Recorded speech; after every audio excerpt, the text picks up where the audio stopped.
Hi folks, Tim here, your friendly neighborhood STEAM Lab coordinator, coming at you live from the STEAM Lab. It is now Wednesday, the 20th of January, so Wednesday means it's Wednesday's Week in Science. So, researchers at Penn State University have developed a new way to make batteries self-heating, which makes them more efficient for fast charging and discharging. This would allow a electric car battery to be fully charged in 10 minutes.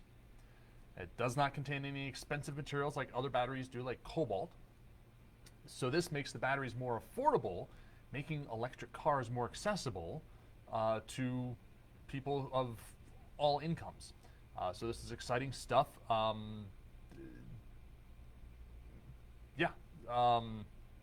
Heating the battery makes it more efficient so that you can get the electrons in and out faster.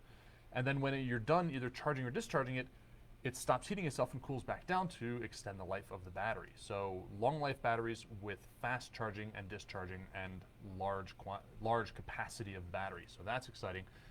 That's going to be good for electric cars. NASA's doing a couple things. NASA and the Japanese government have finalized an agreement for the Lunar Gateway, and this is part of the Artemis program to get to the moon. The Lunar Gateway is an orbiting outpost that will enable sustained exploration of the moon. And not only is it to get people to the moon, but it's also to learn lessons and test techniques for getting to Mars and having a Mars presence, a long-term Mars presence. So lessons we learn from going back to the moon, we can apply those lessons to going to Mars. And NASA also recently test-fired its massive space launch system, which is the main booster part of the Artemis program. It was intended to be an 8-minute test, which is about as long as an actual launch is. However, it shut down a little more than 1 minute into the test. Now, that does not mean it's a failure. Just like when Elon Musk was testing their new big launcher and it crashed and burned and exploded quite spectacularly, they achieved what they wanted to do and they got data. So, even though the SLS shut down after a minute, they achieved what they wanted to do. They got it to run and they tested everything that goes with it, the fuel system, the cooling system, all that. But now they have data to look into what went wrong so they can improve the system for next time. So even though something may not have gone completely as planned, as long as you can get that data and make improvements, then it was a success.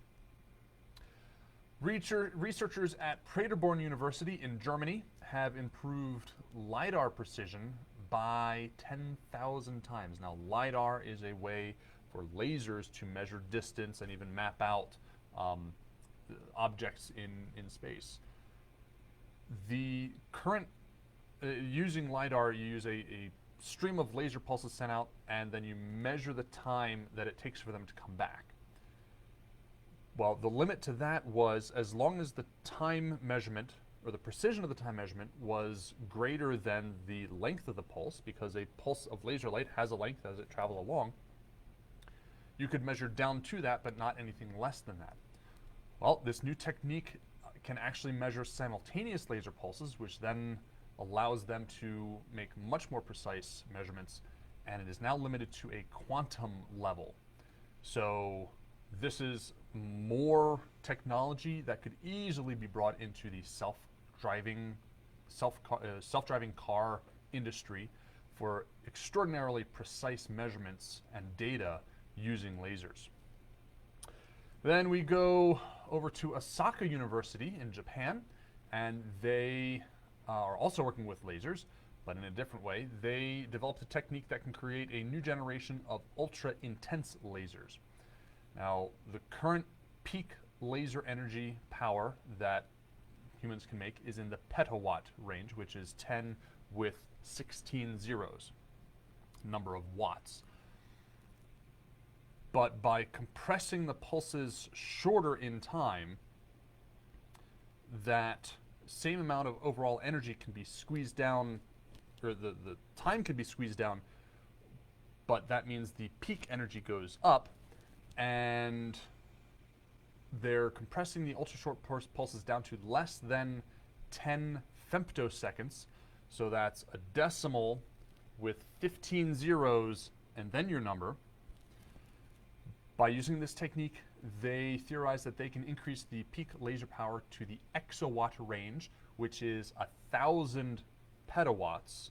So the petawatt is a 10 with 16 zeros, add 3 more zeros. It's 1,000 times as big, or as energetic. So that there's all sorts of research implications on that of being able to apply that much power in a small laser pulse.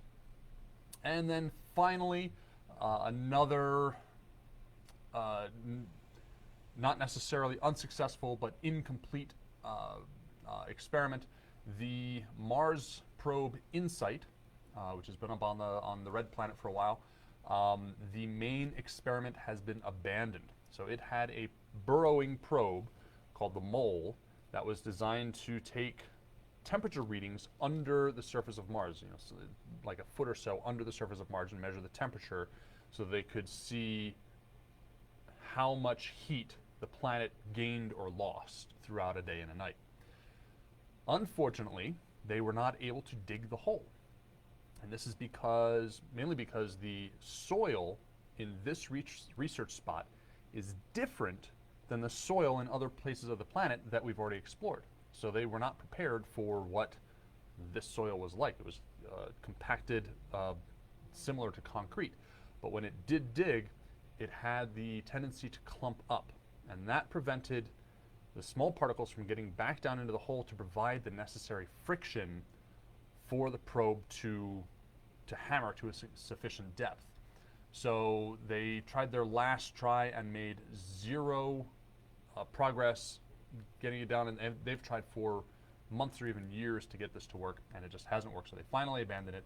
However, that's not to say that there are other experiments on the InSight probe that will be continuing in Mars. So again, even though they didn't reach the results that they wanted, there is now new data to study about the Martian soil. What is so different about this soil than the other soil?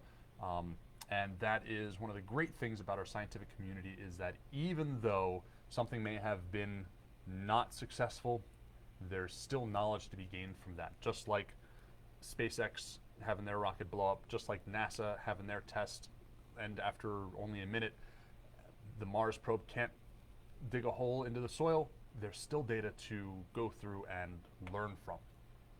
So, to recap, Penn State is making a new technique in batteries that can make it charge in 10 minutes. That's incredibly fast. NASA has finalized an agreement with the Japanese government for the Lunar Gateway to get to the moon and eventually to Mars. NASA test fired its massive space launch system rocket. It was a stationary test; didn't go anywhere. Researchers in Germany have improved LiDAR precision by 10,000 times. Researchers in Japan have a new way to make ultra-intense lasers. And the Mars probe InSight, unfortunately, had to abandon its main experiment. So that is just a sampling of the things that have been going on in the past week. These are just a few that I picked that seemed interesting to me. So much more has happened. So please look up your own stories, and if you find something that you want me to talk about, let me know. Comments below, and we'll get them up so people can hear about it. And moving forward with science is what the important thing is, and that even if you fail at what you intended to do, there's always lessons to learn. There's never a bad point in science. And one of the sayings that I've heard is that the big discoveries in science are not eureka moments. They're the, that was weird moments.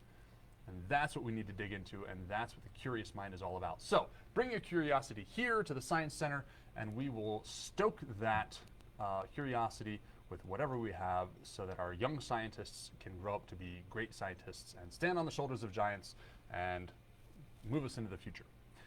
So we will see you next week, Tuesdays with Tim, with what's going on here at the Science Center, as well as next week's Wednesday Week in Science. Otherwise, come on out to the Science Center. We've got lots of things going on, always making new headway, new activities, new adventures, and we will see you next time.